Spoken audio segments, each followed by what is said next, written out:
Desde Canadá en español, llega la información que te conecta con tu comunidad. Esto es RCE Noticias, actualidad, análisis y los hechos más relevantes en un solo lugar. Hola comunidad hispana, soy Paula Pinzón, capturando el pulso de las noticias en este 17 de noviembre de 2025. Comenzamos. Liberales y conservadores se preparan para posibles elecciones si el presupuesto es rechazado, con Carney afirmando que su plan de 78,000 millones es vital para la economía.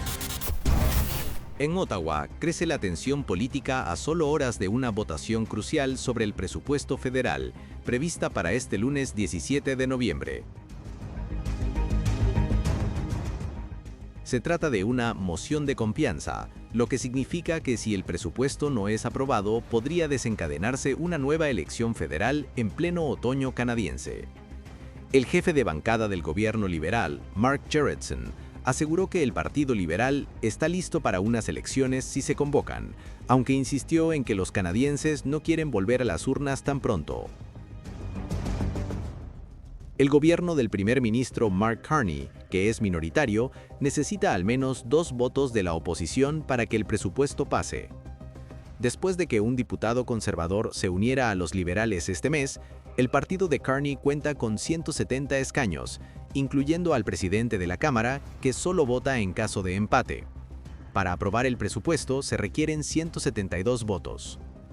Los conservadores, liderados por Pierre Poilievre, ya anunciaron que votarán en bloque en contra del presupuesto. Lo mismo ocurre con el bloque quebecois, cuyo líder, Yves-François Blanchet, asegura que su partido no tiene razones para apoyar al gobierno.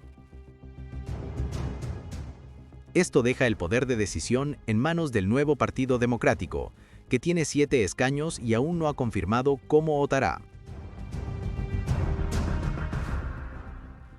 También se espera el voto de la líder del Partido Verde, Elizabeth May, quien reconoce que el presupuesto no ofrece compromisos ambientales suficientes. Sin embargo, May también dijo que entiende que los canadienses no quieren otra elección y que está en conversaciones con el gobierno para decidir si apoyará el presupuesto o no. Si May votara a favor, los liberales llegarían a 170 votos, a 2 de la mayoría necesaria. El gobierno podría salvar el presupuesto si un diputado adicional de la oposición vota a favor, o si algunos miembros se abstienen, lo que modificaría el conteo final. De lo contrario, Canadá podría estar entrando nuevamente en modo electoral, el mismo año después de los últimos comicios federales.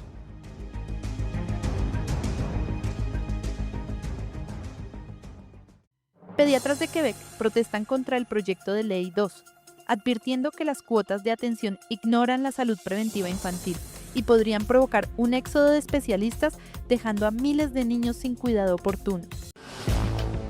Este fin de semana, pediatras de los 4 principales hospitales infantiles universitarios de Quebec salieron a las calles para protestar contra la llamada Ley 2, aprobada recientemente por el gobierno provincial de la coalición Avenir Quebec, bajo un proceso de urgencia.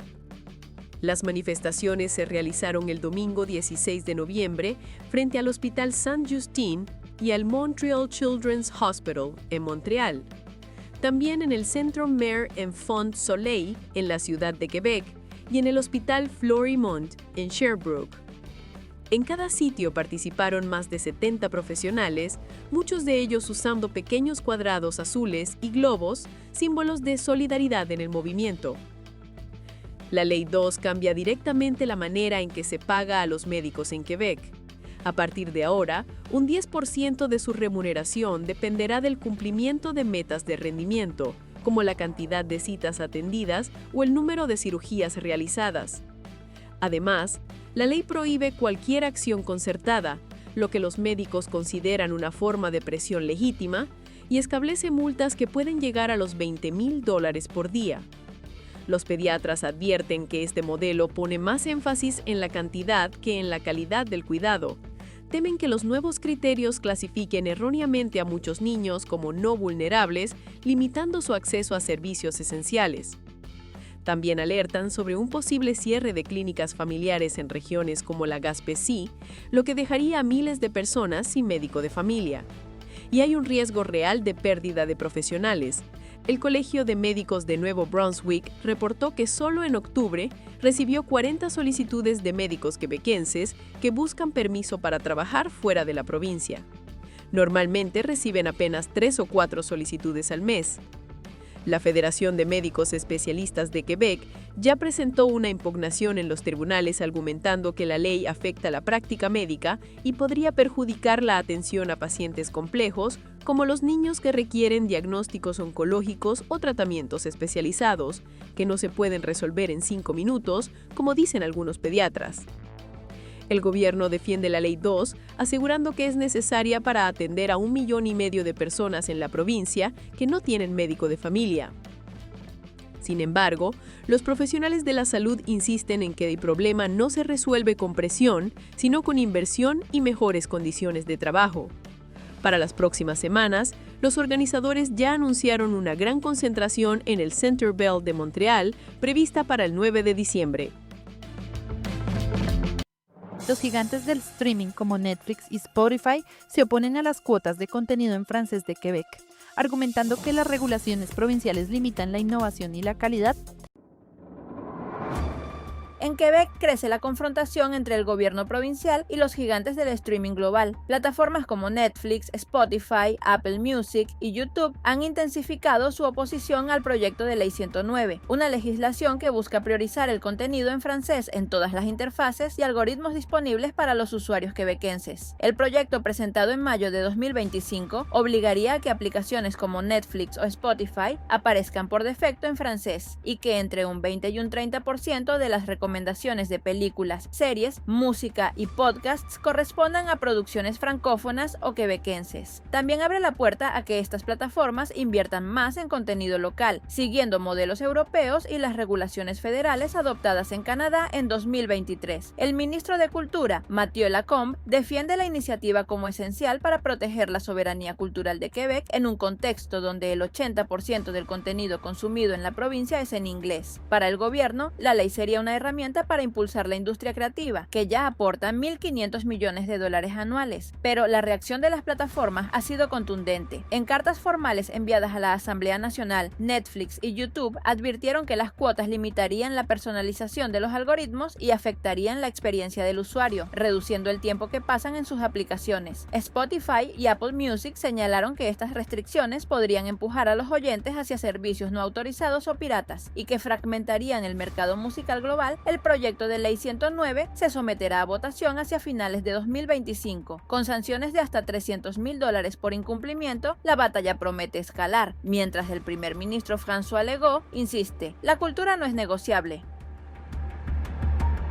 El Vaticano devuelve decenas de artefactos indígenas a primeras naciones canadienses, incluyendo un kayak inuit y máscaras ceremoniales, en un acto histórico de reconciliación 100 años después de su llegada a Roma. En un gesto que marca un momento histórico para las comunidades indígenas de Canadá, el Vaticano ha devuelto más de 60 artefactos sagrados pertenecientes a pueblos de las primeras naciones, Métis y Inuit. La entrega se realizó este sábado 15 de noviembre en la Ciudad del Vaticano y fue encabezada por el Papa León XIV, quien asumió el pontificado este año. Los objetos, un total de 62, incluyen piezas de profundo valor cultural y espiritual. Máscaras ceremoniales, mocasines, cinturones de wampum, garrotes de guerra y un kayak inuvialuit utilizado antiguamente en la caza de belugas. Muchas de estas piezas tienen más de 100 años y fueron enviadas a Roma por misioneros católicos para una exposición en 1925. Desde entonces permanecían en los museos vaticanos. Este acto responde a una promesa hecha por el Papa Francisco durante su visita a Canadá en 2022, cuando pidió perdón por el papel de la Iglesia Católica en el sistema de escuelas residenciales, que separó a más de 150,000 niños indígenas de sus familias durante más de un siglo, un sistema descrito por la Comisión de Verdad y Reconciliación como un genocidio cultural. Ahora, los artefactos serán trasladados a Canadá.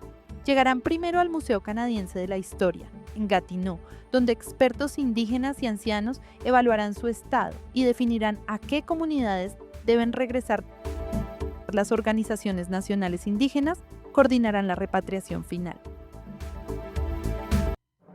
Estados Unidos retirará aranceles a carne de res, tomates, bananas y café, aliviando la presión inflacionaria con un decreto ejecutivo que exime productos esenciales para reducir costos al consumidor.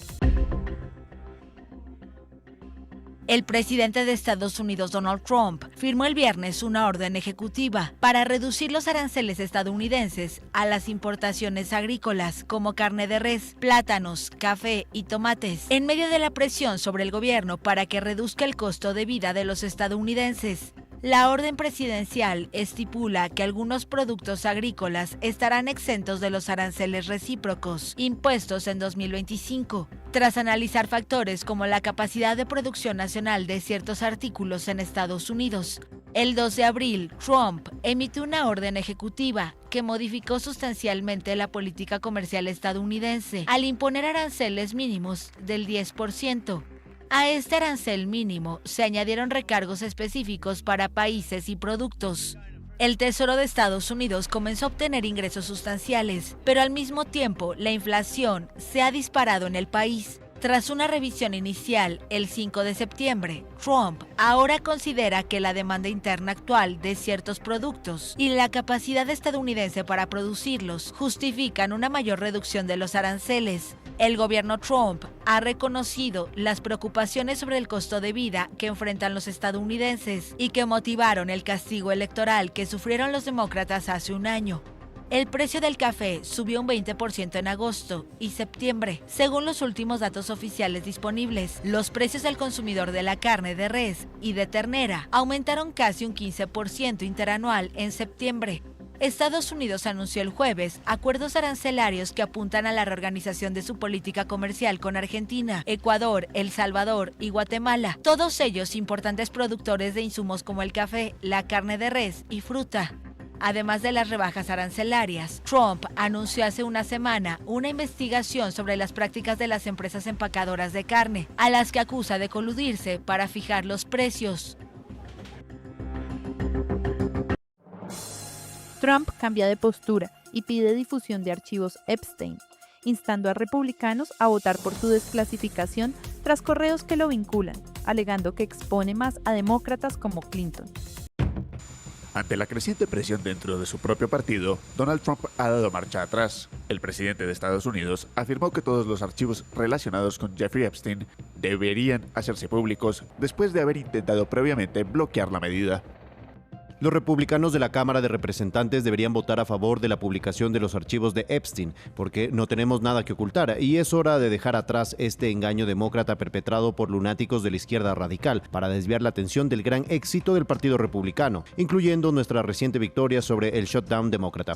El asunto se someterá a votación en la Cámara de Representantes esta semana, donde se espera su aprobación antes de pasar por el Senado. El proyecto de ley obligaría al Departamento de Justicia a divulgar toda la información que posee sobre el delincuente sexual condenado. La decisión ocurre días después de que los demócratas publicaran nuevos correos electrónicos de Epstein que indican que Trump estaba al tanto de los crímenes del traficante sexual antes de su condena. El republicano y presidente de la Cámara de Representantes, Mike Johnson, declaró que a Trump no le preocupa qué más se pueda divulgar. El presidente Trump no tiene nada que ver con esto, no le preocupa. Hablo con él constantemente, no tiene nada que ver con el asunto.